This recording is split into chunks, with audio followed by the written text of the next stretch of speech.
18 అడుగుల విగ్రహం ఉంటుంది ఆయనది అక్కడ టెంపుల్లో. కానీ ఇక్కడ మనకి 18 ఇంచెస్లో తయారు చేశారు, పూర్తిగా వజ్రాలు అలాగే బంగారంతో. నిజంగా మాటలు రావట్లేదండి, చూస్తుంటేనే అలా చూస్తూ ఉండిపోవాలనిపిస్తుంది. ఎంత చక్కగా నవ్వుతున్నారో స్వామివారు హాయిగా. అంటే యోగ నిద్రలో ఉన్న విష్ణుమూర్తి అనమాట. విష్ణుమూర్తి అవతారమే అనంత పద్మనాభ స్వామి అని చెప్తూ ఉంటారు. మామూలుగా ఈ అవతారంలో స్వామివారి బొడ్డు లోపల నుంచి ఒక కమలం విరుస్తుంది, అందులో మనకి బ్రహ్మదేవుడు ఉంటారు. అలాగే చేతి దగ్గర కుడి చేతి కింద మనం గమనించవచ్చు శివలింగం కనపడుతుంది. పూర్తిగా ఇదంతా కూడా బంగారం వజ్రాలతో తయారు చేశారండి. అక్కడక్కడ మనకి పచ్చలు అలాగే కెంపులు కూడా కనిపిస్తాయి. కేరళకి సంబంధించినటువంటి ఒక సంస్థ వారు తుషార్ అగర్వాల్ గారికి కాల్ చేసి చెప్పారట, మాకు ఇలాగా ఒక అద్భుతమైన విగ్రహం కావాలి, అది కూడా సేమ్ అనంత పద్మనాభ స్వామి వారు ఎలా అయితే ఉన్నారో కేరళలో సేమ్ అలాగే కావాలని అడిగారట. దానికోసం ఫస్ట్ ఆయన టెంపుల్కి వెళ్ళి, తుషార్ గారు ఫస్ట్ టెంపుల్కి వెళ్ళి మొత్తం అబ్జర్వ్ చేశారు. మామూలుగా మీరు అందరికీ తెలిసే ఉంటుంది, మనం ఆ హిస్టరీలో చదివి ఉన్నాము, స్వామివారిని చూడాలంటే కేవలం ఒక్క ద్వారం గుండా మనం చూడలేము, మొత్తం 3 డోర్స్ నుంచి మనం చూడాల్సి ఉంటుంది. ఫస్ట్ డోర్లో తల చూడగలం, మధ్యలోంచి అయితే నాభి చూడగలం, మిగతా డోర్ నుంచి కాళ్ళు పాదాలు మాత్రమే మనకు కనపడతాయి. అంత పెద్ద విగ్రహం అది. కానీ ఇక్కడ చిన్ని రూపంలో మనకి కంప్లీట్గా ఓవరాల్ విగ్రహం కనిపించే విధంగా ఇక్కడ తయారు చేశారు.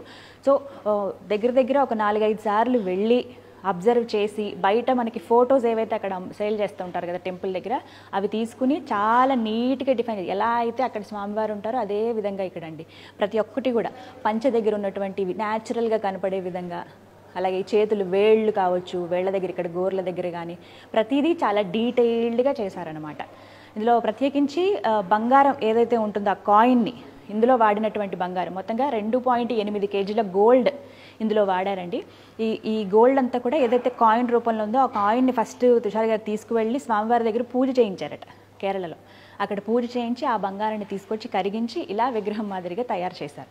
మొత్తంగా ఇందులో ఏంటంటే 500 క్యారెట్లు టోటల్ మొత్తం చూసుకుంటే 500 క్యారెట్స్వి 75,000 వజ్రాలు దీనికి పట్టాయటండి. అన్ని వజ్రాలు ఉన్నాయి, చాలా చిన్న చిన్నవి. అసలు ఇంకా మనం మైక్రో లెన్స్ చూస్తే అంత అద్భుతంగా కనపడతాయి అనమాట వాటితో చూస్తే. ఇవన్నీ కూడా చిన్న చిన్న డైమండ్స్. స్వామివారి సైనించినటువంటి ఈ పానవట్టం లాగా ఏదైతే ఉందో కంప్లీట్గా ఇలా మనకి ఆదిశేషు పైన ఇలా ప్లేస్ ఇలా కనిపిస్తుంది కదా, ఇవంతా కూడా డైమండ్సే మొత్తం. ఇవన్నీ డైమండ్స్. ఇగోండి ఇక్కడ లింగం, ఇక్కడ డైమండ్స్ ఉన్నాయి. ఇక్కడ పుష్పం ఉంది చూసారా, తామర పుష్పం, ఈ పుష్పం లోపల ఇవంతా కూడా డైమండ్స్. స్వామివారి పంచ ఇది డైమండ్స్, నగలు, కిరీటం, శంకుచక్రాలు, ఇవన్నీ కూడా మనకి ఇక్కడ చక్రం ఉంది, ఇంకొక చేతిలో కమలం మనం చూస్తున్నాం, ఇంకొక దగ్గర గద నిండా కూడా మొత్తం వజ్రాలతో పొదిగారు. ఇదంతా గోల్డ్ కూడా మీరు గమనించవచ్చు, మనకి యాంటిక్లా కనపడుతుంది. ప్యూర్గా మనకి నార్మల్గా పచ్చగా ఉండేటువంటి అంటే ఎల్లోయిష్లో కాకుండా యాంటిక్ మోడల్లో తీసుకున్నారు. అందుకే మనకి అక్కడక్కడ కొంచెం బ్రైట్ కలర్ బ్లాక్లా కూడా అనిపిస్తుంది అనమాట. సో ఇక్కడ ఇంకొకటి అబ్జర్వ్ చేయాల్సింది ఏంటంటే ప్రతి చోట రూబీస్ ఉంటాయి చూడండి. పంచకి మామూలుగా మనకి పంచకి అంచు ఉంటుంది కదా, అలా కొంచెం డిఫరెన్స్ తెలియడానికి అనుకుంటా ఇలా నీట్గా పెట్టారు. ఇవన్నీ కూడా రూబీసే.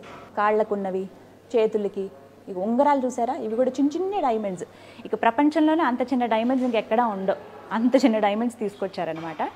మనకి ఇక్కడ ఎమరాల్డ్ అనేది అంటే పచ్చ మనకి కేవలం ఒక్క దగ్గరే కనిపిస్తుంది, కిరీటం దగ్గర. ఇక్కడ ఒకసారి క్లోజ్లో చూడొచ్చు, కిరీటం దగ్గర మాత్రమే మనకి పచ్చ ఒకటే కనిపిస్తుంది అనమాట. మిగతాది ఇంకోటి ఏంటంటే ఆదిశేషు 5 పడగల పాము, వాటికి కూడా పైన మొత్తం కళ్ళకేమో రూబీస్ పెట్టారు, ఇంకా పైనేమో ఇగో చూడండి ఇక్కడ కళ్ళకి ఇవి 2 కూడా రూబీస్, ఇవన్నీ రూబీస్ పెట్టారు. నాలిక కూడా చూడండి ఎంత డీటెయిల్డ్గా కనపడే విధంగా చేశారో. ఇవన్నీ కూడా డైమండ్స్. వాటికి మణి, నాగమణి ఉన్నట్టుగా ఇక ఇవన్నీ ఇంత డీటెయిల్డ్గా పెట్టారు. నాకైతే అన్నిటికన్నా బాగా నచ్చింది స్వామివారి ముఖమే, ఎంత కళగా ఉందో, చక్కగా నవ్వుతున్నారు.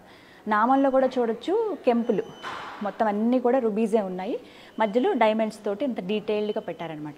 సో మొత్తం మీద చూసుకుంటే ఫస్ట్ రీసెర్చ్ చేయడానికి ఎలా తయారు చేయాలి ఏంటి ప్లానింగ్ అంతా చేయడానికి 3 నెలల టైం పట్టిందంటండి. ఆ తర్వాత మేకింగ్ దగ్గర దగ్గర 36 మంది వర్క్ చేశారు. వారి శ్రమ ఎంతంటే 18 గంటల పాటు కష్టపడి ఈ విగ్రహాన్ని తయారు చేశారట. దగ్గర దగ్గర 2.5 నెలల నుంచి 3 నెలల వరకు టైం పట్టిందట. ఓ మై గాడ్, ఎంత డెడికేటెడ్గా చేస్తే, ఎంత ఇష్టంగా చేస్తే ఇంత అద్భుతమైన విగ్రహం వస్తుంది అనడానికి ఒక నిదర్శనం అని చెప్పుకోవాలి. చాలా చక్కగా ఉంది, అంటే ప్రతిదీ డీటెయిల్డ్గా ఉన్నాయి. అంటే మనకి ఆదిశేషు పడుకున్నప్పుడు ఇలా మెలికలు ఉంటాయి కదా, ఆ మెలికలు కూడా ఎంత డీటెయిల్డ్గా ఉన్నాయి చూడండి. మళ్ళీ ఆదిశేషు మీద కూడా ప్లెయిన్గా అలా వదిలేయకుండా వీటికి కూడా ఇట్లా వర్క్ ఇచ్చారు. ఈ అంచుల మీద కూడా ఇవన్నీ కూడా డైమండ్స్, 75,000 డైమండ్స్ అంటే మాటల అవన్నీ ఎక్కడ సమకూరుస్తారో, చాలా బాగున్నాయి. పడుకున్న ప్లేస్ అంతా కూడా డైమండ్సే, పంచ కిరీటం ఇవన్నీ మొత్తం డైమండ్సే. అయితే ఇదేంటంటే ఫస్ట్ మనకి ప్రత్యేకంగా జస్ట్ లాంచింగ్ కోసం అని స్పెషల్గా లాంచ్ చేయాలని చెప్పి మనకి జూబ్లీ హిల్స్లో లాంచ్ చేయడం జరిగింది.